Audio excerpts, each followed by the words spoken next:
anxiety is not loud. It's quiet. It's the pulse in your throat when everything seems fine. It's the restless scroll at midnight, the search for something you can't even name.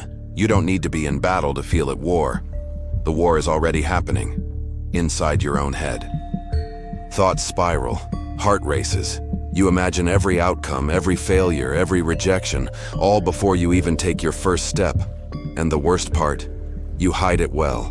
You smile, you work, you push forward. But beneath the calm face, there's a storm, and no one sees it. The modern world calls it stress. The ancients called it suffering of the soul. To the Stoics, anxiety wasn't an emotional malfunction. It was a signal, a test of whether your mind rules you or you rule your mind. They lived in chaos, wars, exile, betrayal, death, yet their journals are calm. Why?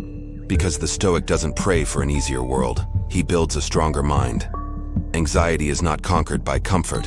It's conquered by clarity. And that clarity begins when you learn what the Stoics mastered: how to control perception, transmute fear, and build an inner fortress that no external force can shake.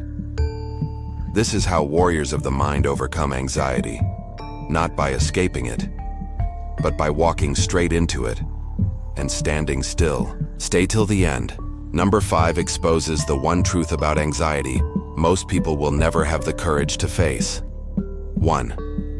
Control what you can. Release what you can't. Anxiety is born the moment you try to command the universe. You want people to act a certain way. You want events to unfold as you planned. You want certainty in a world that's built on chaos. And when reality doesn't bend, your mind breaks. Epictetus knew this better than anyone. He was born a slave, beaten, humiliated. He owned nothing, not even his own body. Yet in the ashes of that powerlessness, he discovered the foundation of Stoic freedom. They could chain his limbs, but not his mind. They could silence his tongue, but not his judgment. He realized the one truth that ends anxiety at its root. There are things within your control, and things beyond it. Everything else is noise. Imagine this. You're waiting for a message that never comes. You're worried about what others think, about outcomes you can't predict. You suffer not because reality hurts, but because your expectations demand it to be different. The Stoic reverses that trap. He narrows his focus like a blade. He stops chasing what isn't his to command: the weather, other people, fortune, time. Instead, he sharpens what is his thoughts, his actions, his attitude. And the paradox is this: the moment you release control, you gain it. You stop reacting and start ruling. Epictetus said it best: no man is free who is not master of himself. Your peace begins where your illusion of control ends. Everything beyond that line, let it burn. Because the Stoic knows, when you surrender what's outside your power, anxiety surrenders its grip. 2. Turn pain into preparation. You fear the storm, but the Stoic becomes the storm.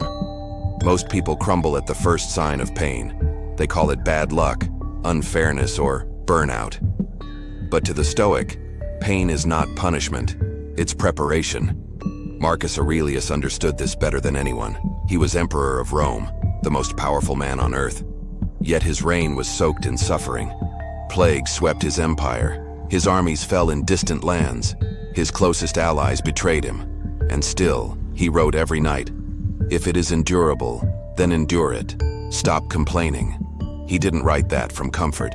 He wrote it surrounded by disease, war, and death. He didn't ask, "Why me?" He asked, "What is this shaping me into?"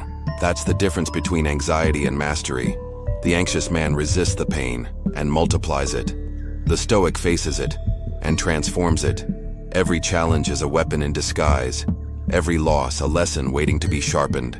When others freeze, the Stoic studies. When others despair, he disciplines. He turns pain into fuel, because he knows comfort makes men fragile, but hardship forges kings. So when you feel fear rising, remember this: you are not being destroyed. You are being trained.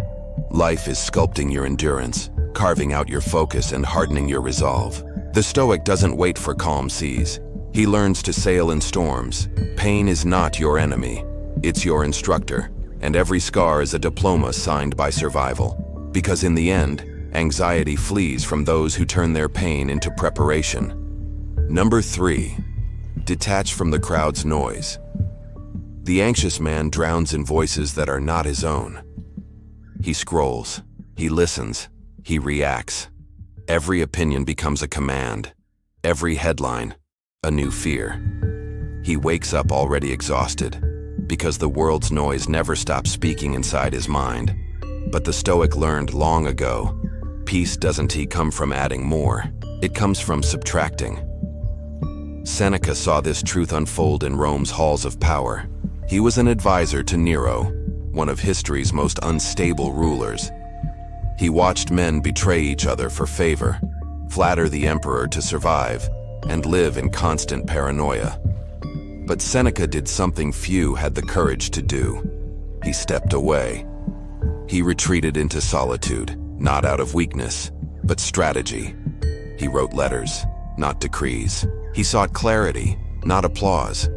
And in that silence, he found strength the crowd could never give.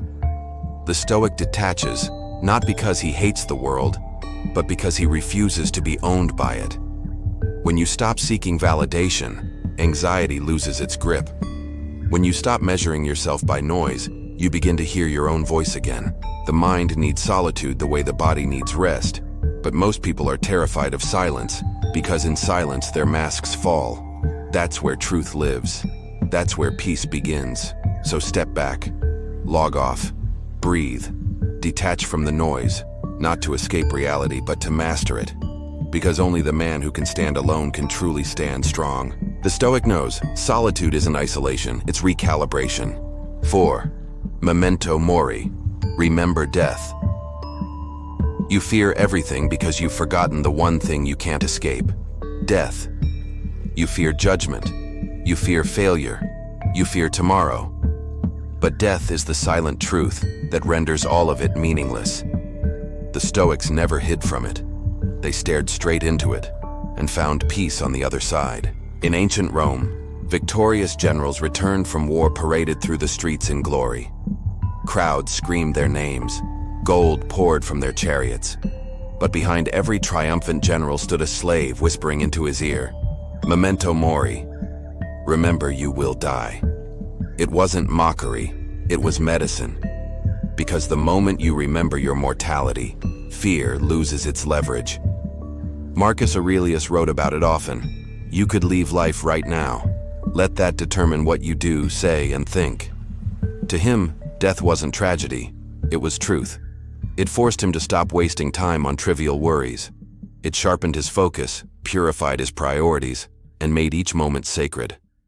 When you accept death, anxiety dissolves. Because how can the inevitable scare you? What's left to fear when you've already faced the final outcome?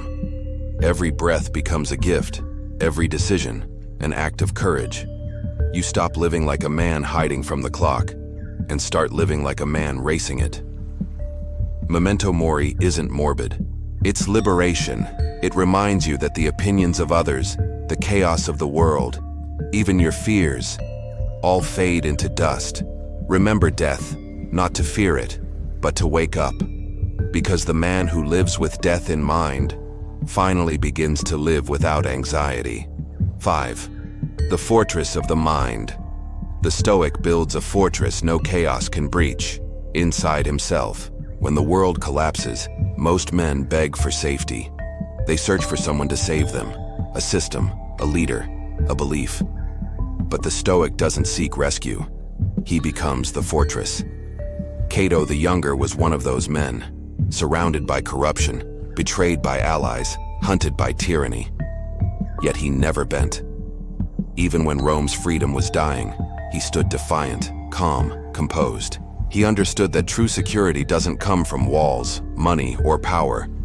It comes from mastery over the one kingdom no one else can touch: the mind. Anxiety thrives where the mind is unguarded. Every intrusive thought, every fear, every doubt is an invader testing your gates. If you let them in, they rule you. If you stand firm, they pass. That's why the Stoic trains his inner defenses daily, through discipline, reflection, and restraint. He doesn't run from discomfort, he invites it, uses it, and transforms it into strength. He keeps his emotions as soldiers, not masters. His thoughts as tools, not tyrants. The fortress is not about isolation, it's about sovereignty. When you command your own thoughts, the world cannot command you. When you are anchored within, storms become background noise. This is what Cato proved, that even when stripped of everything, a man who rules his mind can never be conquered. So when anxiety strikes, retreat inward, not to hide, but to hold the line. Strength isn't loud, it's silent. It's the unshakable calm that says, I have already won, within. Because the Stoic knows, master your mind, or be mastered by it. Conclusion. Calm is the ultimate power. In the end, anxiety is not an enemy to be destroyed. It's a force to be understood. Because beneath every fear lies a truth. You were never meant to control the world. Only yourself. Epictetus taught you to draw the line, to control what's yours and release what's not. Marcus Aurelius showed you how to use pain as preparation, turning every hardship into armor. Seneca reminded you to detach from the crowd's noise, to think your own thoughts in a world that fears silence. Memento Mori forced you to face death, not with despair, but with discipline.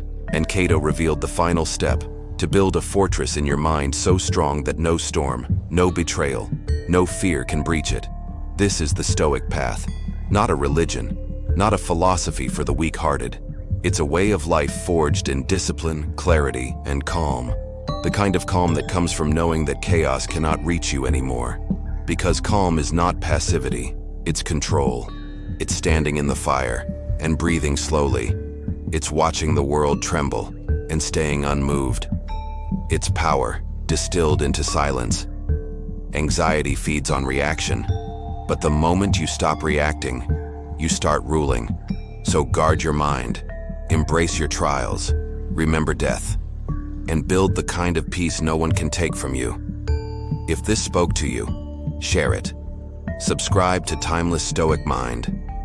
This is where warriors of the mind are forged, where chaos meets discipline and calm becomes strength. Because in a world addicted to fear, the calm man is king.